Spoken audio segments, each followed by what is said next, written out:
Code switch. Basically, we learn to act white to survive. Like, I talk differently around my brown friends than I do my white friends.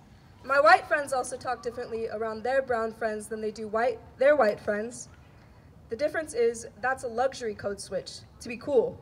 And brown people's switch to white language is survival necessary assimilation. To be accepted within the broader systems of this society, we learn to act white because whiteness is seen as professional, while our cultures are called ghetto by descendants of the people who pushed us into those ghettos and are happy to keep us there when we don't perform the switch for them.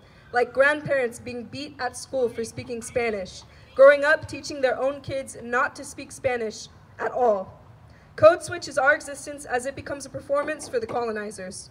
And boy, do we get lost in the act. Like trying to conjure compassion from my dad for immigrants, aka people traveling on their own native continent, and he says, I'm not Mexican, I'm American. Switch.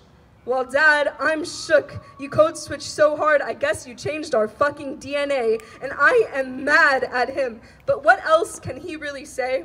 Our family has been exploited in the generations-long cultural genocide that is required to make it here. From back-breaking labor in the fields for a nation that didn't want us to stay past picking season, to turning our backs on each other once we got past the gates. Like 25% of Latino voters supporting Trump. Switch. Clinging so fucking steadfast to a nationalism that does not cling back. A nationalism that hunts and kidnaps our people to send them back to another part of our own land. Code switch is some tricky shit, but we know we better do it right because otherwise sometimes it straight up takes our people. Fuck ICE. Can I get a fuck ICE? Fuck ICE! So it's really no surprise that it is safer to identify with the European colonizers of this land than with each other. And Stockholm Syndrome still has the upper hand, like whole nations and their people being named Hispanic.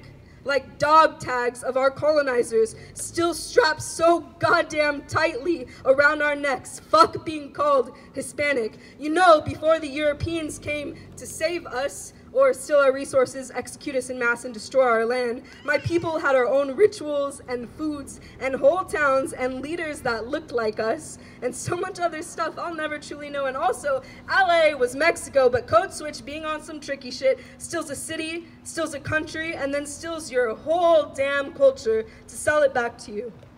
Like the white lady with dreads at the gym teaching people how to dance with no rhythm to my culture's music, watering it down and making money off of it, or the other one on the plaza making money selling our culture's tamales, literally watering them the fuck down. More code switch is this whole continent being raped into Christianity, our indigenous practices and beliefs stripped and replaced by a white Jesus splayed across the crucifix statue and facing back towards a fully brown congregation. Code switch being on some tricky shit says don't question it, just take the subconscious message. It's that white isn't just the standard, it is God-like, and of all of the diseases they gave us, spiritual imposter syndrome is the most insidious shit.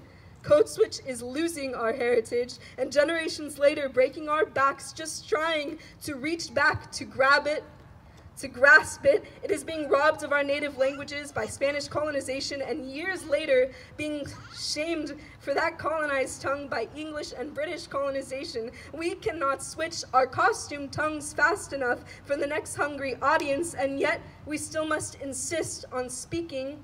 We still must insist on breathing because we are still here.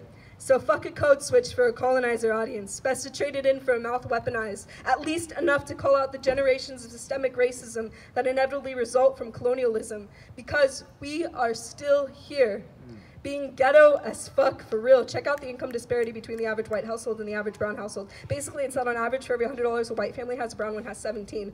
Black one has 4. It's cool though, we're still performing white enough to teach in your schools though, in our thrift store clothes with hot Cheeto fingertips correcting these racist ass textbooks. Like, class, they're lying. Women didn't get the right to vote in 1920, only white women did. And only white men already had it, even though so many people of color fought for it. It was like 45 years after that for all the rest of us.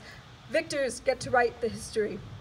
So it is our duty to expose the truths that will set us free. We must insist on speaking on breathing, on screaming until we are heard, because we are still here. We have always belonged here, and this brown land is switching back. Thank you. Yeah. Yeah.